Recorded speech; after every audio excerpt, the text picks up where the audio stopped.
한 채에 뭐 수십억 하는 아파트를 가진 자산가들은 대출 규제가 들어가면 빈 운동장이다. 그래서 기회로 삼는다라고 말씀드렸는데요. 강남이나 마용성 같은 그런 지역들일 텐데 그런 지역들은 오히려 지금의 상승세가 쉽게 꺾이지 않을 겁니다. 대출에 민감하지 않기 때문에 그럼 대출에 민감한 서울 외곽 지역들은 당연히 조정 장세가 올 것이고요. 그리고 이제 장기적으로 보면 시장 정상화 국면에서 그 희소 가치가 있는 지역들은 그 희소 가치가 뭐냐면 그 동네에 역세권이 이 아파트밖에 없네. 그 전체 동네 집값은 좀 저렴한데 좀 중저가 지역인데 역세권이 딱 있는 아파트가 딱 하나 있어. 이런 애들은 또 그 지역에서 빛을 발하거든요. 그런 지역들은 우상향하고 또 반대 수급이 악화되고 또 입지도 별로고 또 희소 가치도 없어. 다 고만고만한 아파트들이 있는 지역들은 또 우하향하는 그렇게 갈려지는 장세가 계속 펼쳐지는 거예요. 혼재되는 거죠. 그래서 사실은 제가 10년 넘게 이 시장을 바라보면서 다 상승하고 다 하락하는 건 없고요. 항상 혼재돼 있다가 찐 시장 국면입니다. 혼재돼 있는데 상승하는 지역이 좀 더 비중이 많은 시즌이 있어요. 그때가 상승 지역이고 하락이 좀 많은 시즌이 있어요. 그때는 하락기예요. 그래서 그런 부분들이 있어서 이제 유튜브에서는 상승이 증가하고 있습니다. 집을 사야 됩니다. 가 아니죠. 상승이 좀 더 확률이 높을 뿐이지. 그리고 여러분들이 한번 다시 체크를 해봐야 되는 거예요. 미시적으로. 하락이 맞습니다. 집 사면 안 됩니다. 가 아니라 하락에서도 아까 오르는 지역들이 있는데 그런 지역들이 여긴 정말 안 좋은 건지 그런 것들을 미시적으로 리체크를 해야 되는 부분이에요. 극단적인 상황이었어요. 사실 19년, 20년도에는 상승이 한 90% 정도. 그리고 22, 23년은 하락이 90%였어요. 그래서 그럴 만도 해요. 우리 사람들은 여러분들 2015년의 시장 기억나세요? 안 나죠. 18년의 시장 기억 안 나요. 우리 지금 머릿속에 뭐가 있는지 알아요? 20년이랑 23년밖에 없어요. 20년 너무 올랐고 23년 너무 떨어졌어요. 우리 사람의 뇌라는 게 기본적으로 되게 극단적인 거, 특히 최신 편향이 있어요. 최신의 것만 기억하는데 그거 버려 지우시라는 거예요. 그거 딱 두 개만 머릿속에 너무 잡혀있는 게 지금 큰 문제다. 기본적으로 그걸 제외하고 그 나머지 시장들은 항상 혼재되어 있었다. 근데 그 혼재되어 있는 나머지 그 시장이 다시 돌아온다라는 거예요. 감을 들이잖아요. 근데 이제 이런 상황에서는 결국에는 미시적으로 다 가르마가 타지기 때문에 정상화 국면에서는 숫자가 명확히 드러나잖아요. 명확히 증가하는 지역이 있고 명확히 떨어지는 지역이 있고 상승 거래 비중이 확 튀는 지역이 있고 하락 거래 비중이 여전히 많은 지역들이 명확히 갈라지는 지금 시즌이다. 그걸 데이터로 쉽게 확인할 수 있는 시즌 오히려 지금이. 이거 보시는 분들이라도 지금은 정상이니까 여러분들 이제 어떤 빛이 보이는 거야. 이렇게 갈라지는구나. 이게 당연한 거구나. 다 상승하지 않는 게 당연한 거구나. 어떤 누구가 나와서 그게 대부분의 시장이었어라고 얘기했었지. 여기에 당황하지 않는 거예요. 상승하는데? 여기 이런 거 말고 다 상승 하락이 어딨어요. 그러니까 그런 관점에서 바라보기 때문에 그냥 헷갈릴 뿐인 거예요. 뉴스 쓰는 사람도 헷갈릴 거예요. 근데 그게 원래 공존하는 것들이 시장이었다. 지금 당장은 가격이 싼데 앞으로는 좀 오를 여지가 높은 그런 좀 가치 있는 그런 지역은 없나요? 서울에 맞벌이 하면서 준서울 지역으로 출퇴근하니까 그러니까 과천이나 분당. 근데 여기 좀 비싸죠. 그래서 우리가 이제 교통에 기대를 걸 수 있어요. 결국에는 교통 수단이 발달을 하면은 물리적 거리의 한계를 넘어서 시간적 거리를 단축시켜주는 지역들이 부상을 할 거고 결국엔 GTX 개통 지역으로 수렴할 것인데 GTX가 너무 많이 발표돼서 문제인데 GTX ABC는 일단 착공 가시권에 들어왔다고 보여지거든요. 생각을 해보시면 파주나 의정부에서 강남을 40분 내에 가고 또 인천이나 또 동탄에서 서울 도심을 40분 내에 간다. 상당히 매력적인 거거든요. 준서는 너무 비싸고 그런 부분들이 있어서 이미 통계로 잡히고 있는 게 이 상반기에 수도권 2인 가구가 가장 많이 유입된 경기도 탑1 지역은 양주시입니다. 양주시는 1456건의 2인 가구 순 유입이 이루어진 거예요. 여기가 의정부고, 여기 의정부예요. 네. 그 의정부가 있고, 그 위에 양주시예요. 양주시는 이제 이렇게 대장이 이제 옥정신도시. 옥정신도시 여기 7호선 개통이 이제 예정돼 있어요. 양주시가 1위고요. 그리고 2위가 파주시 1187건. 둘 다 북부에 있고 신도시가 있고 운정신도시가 있어요. 맞아요. 그리고 GTX 호재가 있어요. 아까 양주도 그렇고 파주도 그렇고 GTX 노선이 예정돼 있고요. 그 다음에 3등이 용인시 경기 남부에 812건이에요. 용인시도 마찬가지로 GTX가 예정돼 있죠. 용인시는 신도시보다는 이쪽에 이제 GTX가 개통이 예정돼 있거든요. 그래서 기흥 쪽에 예정돼 있다 보니까 이런 쪽으로 좀 몰리는 수요가 있어요. 용인 같은 경우에도 구축 같은 경우에는 560으로 좀 매수를 할 수 있는 경우가 있는데요. 용인 같은 게 신분당선이나 이런 것들이 있는데 용인 위에 분당이나 이런 데는 좀 너무 부담스럽다 보니까 용인 같은 경우에는 일단은 교통이 확보돼 있고 아까 말씀드렸다시피 물리적 거리의 한계를 넘어서는 교통이 호재가 있다 보니까 용인 쪽으로 좀 많이 몰리는 경향이 있습니다. 얼죽신이라는 말이 있어요. 그건 좀 신축의 대세. 양주와 파주는 신축을 4억대로 매수를 할 수 있는 지역이에요. 지역별로 가격 격차가 너무 심하다 보니까 이런 부분들이 이제 신혼부부 좀 빨리 움직이는 경향이 있어요. 그게 또 머릿속에 뭐가 남아있냐면 2021년에 또 급등한 격들이 또 머릿속에 좀 남아있고, 그리고 신축에 대한 부분들이 있기 때문에 그런 쪽으로 많이 좀 가격의 좀 메리트 때문에 가는 게 가장 크죠. 그러니까 이런 것도 사실은 상당히 생뚱맞다 할 수 있는데, 트렌드가 있는 데이터로 있는 그대로 들춰보니까 좀 이런 트렌드가 나오는 거죠. 여기 이 지역들이 앞으로도 좀 뜰 거라고 보시나요? 아니면 어떤 지금 이 순간의 트렌드일 거라고 보시나요?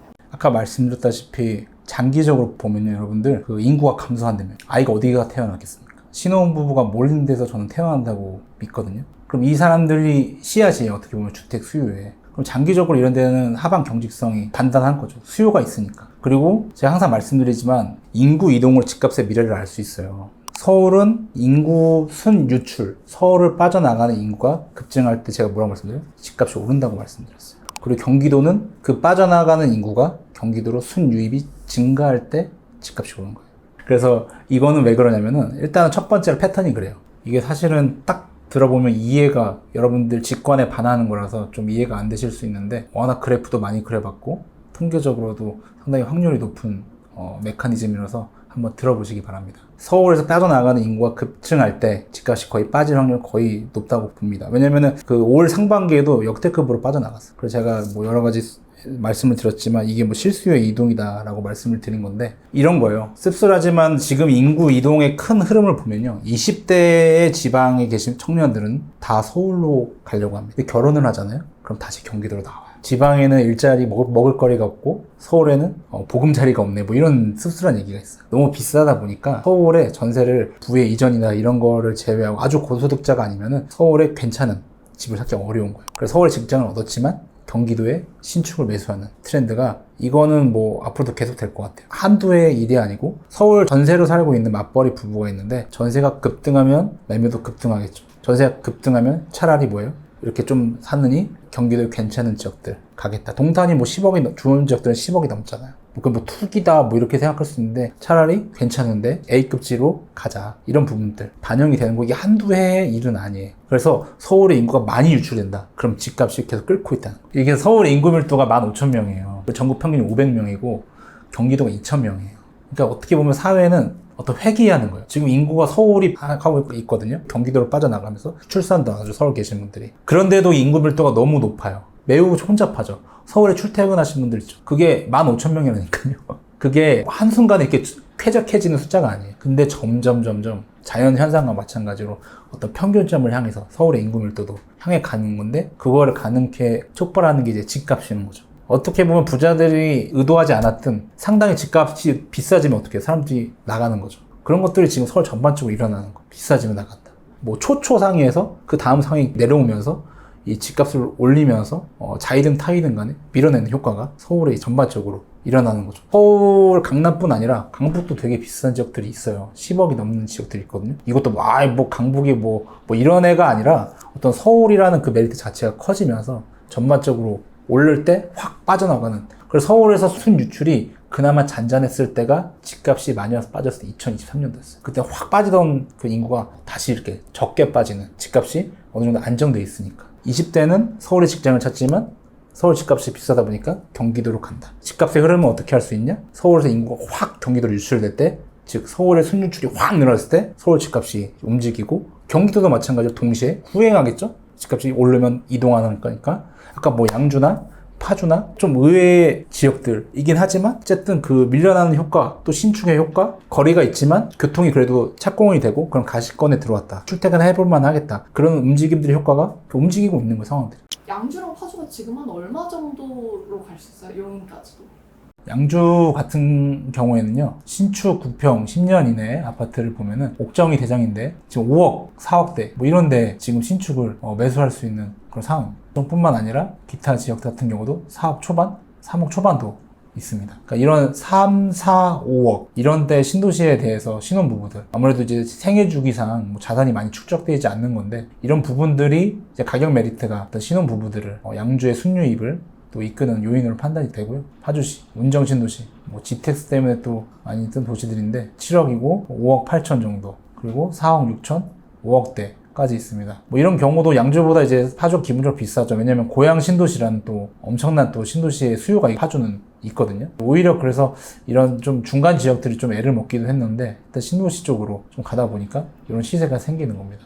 그 밑에 일산도 지금 가격이 잘 안 오르는 편인데 위에 파주가 계속 오를 수가 있을까요? 오르는 이유는 신도시의 개발인 거예요. 1기 신도시가 90년도에 태어났잖아요. 지금 이제 30년이 넘어갑니다. 그래서 아무래도 인프라들이 좀 노후화 되는데 신도시 자체는 신생이기 때문에 그런 신도시 자체의 학군이라든지 물론 뭐 전통적인 학군은 아니겠지만 이 유아부터 초등학교까지 학군들이 이런데 좀 많이 발달되어 있는 부분이 있고 그리고 신생아가 잘 안 태어난대요. 근데 신도시는요 정책적으로 최근에 신도시들은 신혼부부 특공이라든지 뭐 이런 생애 최초 특공이라든지 정책적인 유인도 한몫을 해요. 그래서 기본적으로 젊은 층들이 많이 갈 수 있게 청약제도를 만들어 놨기 때문에 귀하디 귀한 젊은 층들과 아이들이 이렇게 모여서 태어나는 정책적인 부분들 또 가격적인 부분들 이제 모여서 이런 신도시의 어떤 인기를 계속 견인하고 있는 것으로 보여집니다. 데이터로 봤을 때 어떻게 봐야 되냐면 야 올해만 좀 갑자기 어디 지역 몰리는 거 아니야? 이거는 이제 현명한 판단 아니죠. 트렌드가 아니죠. 어떤 이벤트죠. 근데 제가 말씀드리는 것은 한두 해 본 건 아니에요.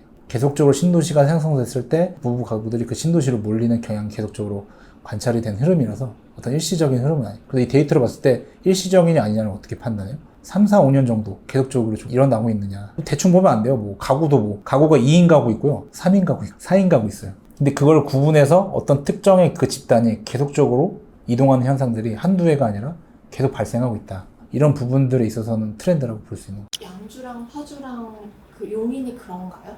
좀 그렇습니다. 계속적으로 북부 쪽으로 그리고 남부는 그 용인 쪽으로 좀 가고 있는 부분이죠.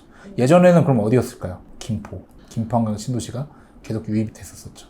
검단도 좀 흥미로운데 검단이 입주가 역대 최대 입주였어요. 인천, 태어난 사상 이거 올라갔다가 급락했죠. 이게 이제 입주 시점에 파월이 금리 인상하면서 근데 결국에는 수요의 힘이라고 제가 말씀드렸어요. 그렇죠? 이게 지금 올라가는 거 보면은 뭐 적지 않은 금액이죠. 이런 부분들이 어떤 투자적인 수요라기보다는 계속 좀 자연적인 수요에 따라서 이제 유입되는 부분들이라고 볼 수 있겠죠. 사람들이 또 여기서 이제 두 가지 생각하는 거죠. 다시 한번 이 급락 지점이 오느냐, 다시 급등할 거냐 이런 기로에 있는 건데 그건 어떻게 결정해야 되냐면 정부에서 어떤 정책을 할지 확신할 수 있는 전문가는 없고요. 금리가 또 뭐 세계 정세가 어떻게 확신할 수 있는 전문가는 없어요. 근데 제가 오롯이 보는 거는 수요의 흐름이에요. 이런 수요가 그래도 꾸준히 가는 지역들이 있고요. 아닌 지역들이 있어요. 그래서 그런 부분들 우리는 수요에만 집중할 수밖에 없어요. 다른 것은 사실은 우리가 예측하기 너무 어려운데 사람들이 이동하는 패턴은 어느 정도 보이거든요. 용인은 일단은 GTX 개발 호재가 있는 지역들이 벌써 10억 정도까지 꽤 비싸죠. 동천동이나 수지구청 이런 데는 비싼 지역들이에요. 구축도 보면은 9억 지역들이 있죠. 아까 뭐 파주나 의정부에 비해서는 상당히 또 가격이 구축인데도 불구하고 저희 GTX 호재가 있죠. GTX-A 구성력 GTX-A 써있죠.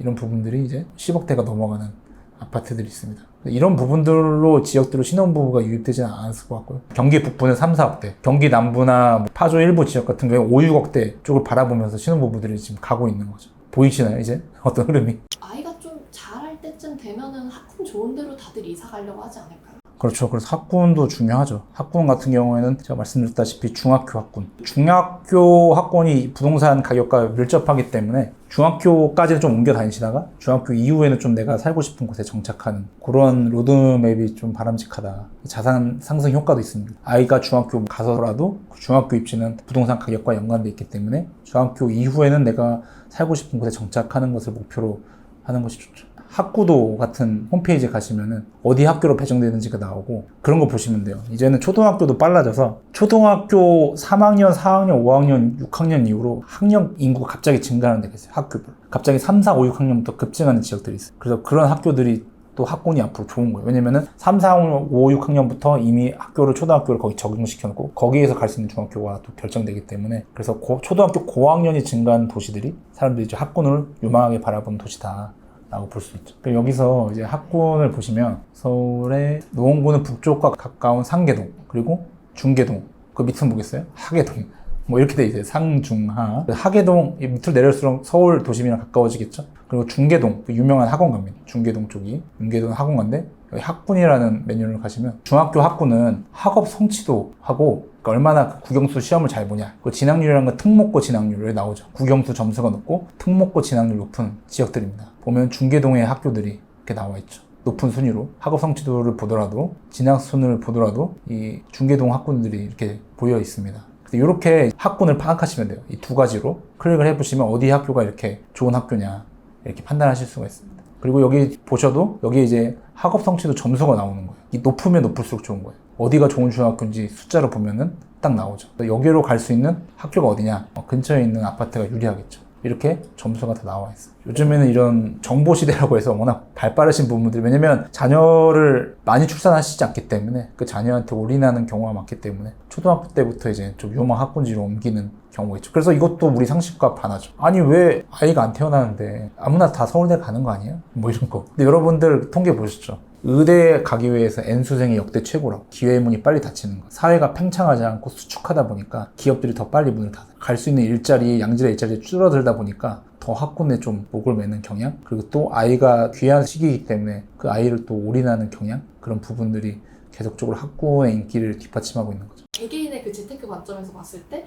이런 트렌드에 그래도 따라가는 게 맞다고 보시나요? 수요의 흐름을 따라가는 게 가장 정직합니다.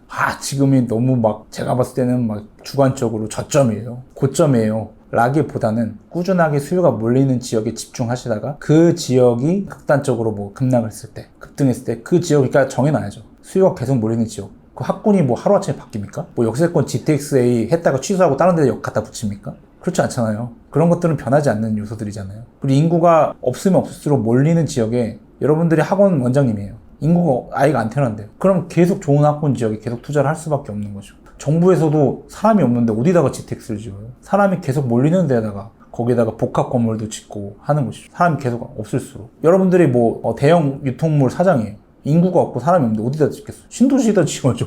지금 망하게 생겼는데. 요즘에 보시면은 복합 그런 몰들이 되게 폐점되는 데가 많아요. 그 남아있는 지역들 되게 잘 돼 있어요. 여러분들 가보시면은 몰이 엄청나게 리뉴얼하고 살아남으려고 생존을 거기다 쏟아 붓습니다. 그렇게 되는, 인구가 없고 유통물 망한댔잖아 가 아니라 그런 지역들은 바로 그런 포인트를 갖고 있는 거예요. 수요가 계속적으로 몰리는 지역들. 그럼 이 수요가 이제 수요는 됐는데 어떤 외부적인 요인들 있죠. 금리나 우리가 알 수 없는 요인들이죠. 그런 것들로 인하여 심리가 완전히 바닥을 찍었을 때 그때를 매수를 하는 거죠. 이거 말고 또 뭐가 있습니까? 트렌드가 몰렸다는 거는 거점에 가서 거점 깃발 꽂으러 가는 기분이기도 해서.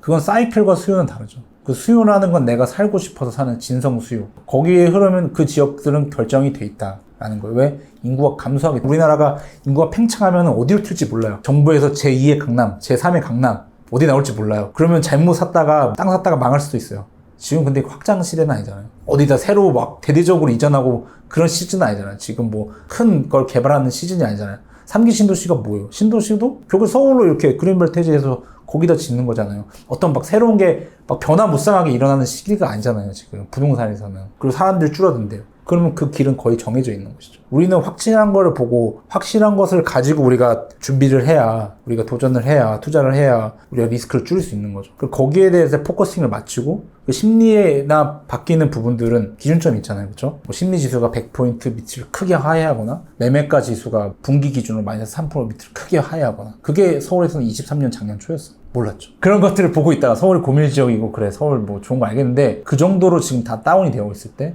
그때 매수를 하는 거죠. 수요의 길은 정해져 있다. 왜? 하필 축소 시대라서 오히려 정해져 있다. 팽창이 되면 격변이 돼서 어디 지역을 몰라요. 근데 지금은 정해져 있다. 근데 그 사이클은 또 정해주는 기준점이 있다. 그 기준점을 알고 있어야 된다. 형님도 직장인이시잖아요. 이걸 어떻게 하셨어요? 그러니까 이런 예측의 업무를 10년 이상 하다 보면요, 사람이 되게 겸손해져요. 내가 잘 모르는구나. 시장이 아무리 예측해도 모르는구나. 그러면 확률 쪽으로 넘어가요. 가장 확률이 높게 예측할 수 있는 방법이 뭘까? 그렇게 생각을 하게 되는 거예요. 의존하게 되는 거죠. 데이터의 과거의 패턴에. 그러면 거기서 확률 쪽으로 넘어가면 뭘 생각을 하게 되냐면은 그 확률이 가장 높게 될 만하면서도 가장 변하지 않는 변수가 무엇이냐에 집중하게 돼요. 그 첫 단추는 확률의 세계에서는 웬만하면 변하지 않는 길인 거죠.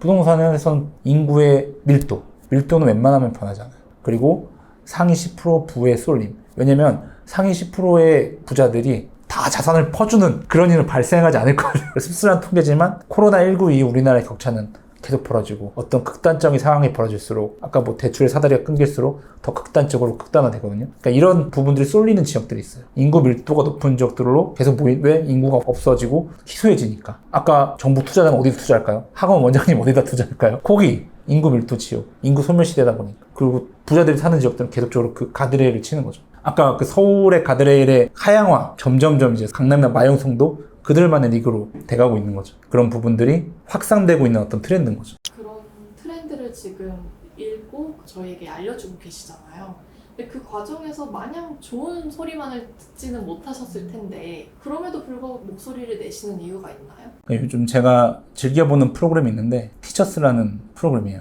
대한민국 1타 강사들이 좋은 사교육을 받지 못하는 친구들에게 이제 직접 공부 노하우를 전수해 주는 건데, 인상 깊었던 거는 그 솔루션의 시작은 냉철한 판단이에요. 3등급 아이를 2등급 가려면 어느 정도 공부를 해야 정확하게 알려주고, 2등급에서 1등급 가면 정말 각별한 노력이 필요하다. 그리고 막연히 열심히 한다고 되는 게 아니야 라고 막 정말 직설적으로 얘기합니다. 어쨌든 아이들의 현상 수준을 정확하게 판단하고 갈 수 있는 대학교와 갈 수 없는 대학교를 딱 구분해요. 그렇게 냉철하게 이제 정말 뼈 때리게 진단을 하고 그 다음부터는 아주 붙어가지고 거기에 맞는 솔루션을 진정성 있게 제공해주거든요. 저는 거기서 생각을 한 것이, 저 또한 마찬가지로 정말 좋은 지역에 있는 부동산을 아주 싼 값에 매수하고 싶은 마음 간절하죠. 그건 누구나 마찬가지입니다. 그러나 우리가 현실에 제약이 있고 현실이 그렇게 녹록지 않다. 아까 뭐 양주나 파주 보여드리면서 뭐 4억에서 갑니다라고 말해 되게 반감을 느끼시는 분들 있어요. 4억이 뭐 누구 개 이름이야? 근데 그거 어떡해요? 시세가 그렇게 형성돼 있는 걸 보여드리는 거예요. 미래에 알 수 없지만 녹록지 않는 현실을 있는 그대로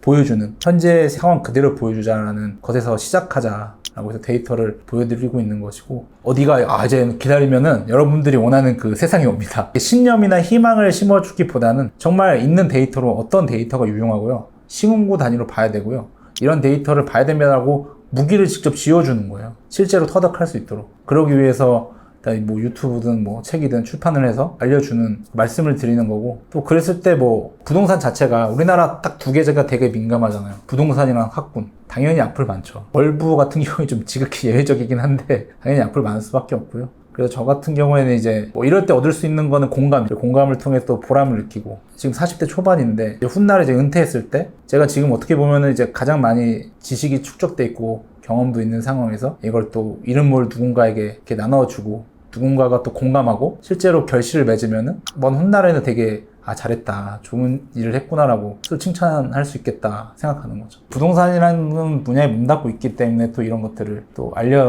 드릴 수 있는, 어떤 제가 예측한 지금의 제 모습은 아니었지만, 저는 이제 공대생이었고 산업공학과였고 부동산의 부자도 모르는 거였지만 어쨌거나 이런 인더스트리에 와서 어떤 버킷리스트였어요. 언젠가 꿈은 많은 사람들한테 생각을 알려주고 도움이 되는 그런 게 엄청 바라던 거였는데, 어떻게 이제 부동산 분야에 일하다 보게 됐고, 그리고 사실은 이 유튜브가 나온 지도 얼마 안 됐거든요. 2010년 아마 초반 정도에 막 유튜브가 막 생길 때 얼마 안 됐는데, 마침 또 그때 제가 이런 지식과 경험이 쌓여 있었고 여러 가지가 맞았는데, 저는 사실은 하고 싶은 일을 다 이루고자 한 것들을 다 이룬 셈이에요. 시청자분들께 한 말씀만 딱 간단하게 남겨주실 수 있나요? 꼭 실천해 보세요라고 얘기해주고, 일단은 해봐야 됩니다. 그래서 요즘에 뭐 챗 GPT든 뭐 이런 거 있잖아요. 엄청 많잖아요. 책을 어느 정도만 읽으시고 직접 해보는 게 낫더라고요. 저도 해보니까 직접 해봐야 되더라고요. 직접 찾아보고 내 손으로 한번 키보드를 쳐보고 마우스로 클릭해보고, 여기에 이런 메뉴가 있구나, 해본 사람만 알 수 있는 게 있기 때문에. 지금 뭐 실거래 상승 하락 비중이 저때 이렇게 했는데 지금은 어떻게 됐나 궁금하지 않으세요? 근데 저는 그 직장병인지 몰라도 매일마다 바뀌는데, 이렇게 자기 지역인데 궁금하잖아요. 그런 것들 확인해 보시면 좋죠. 자기 것으로 소화하는 거죠.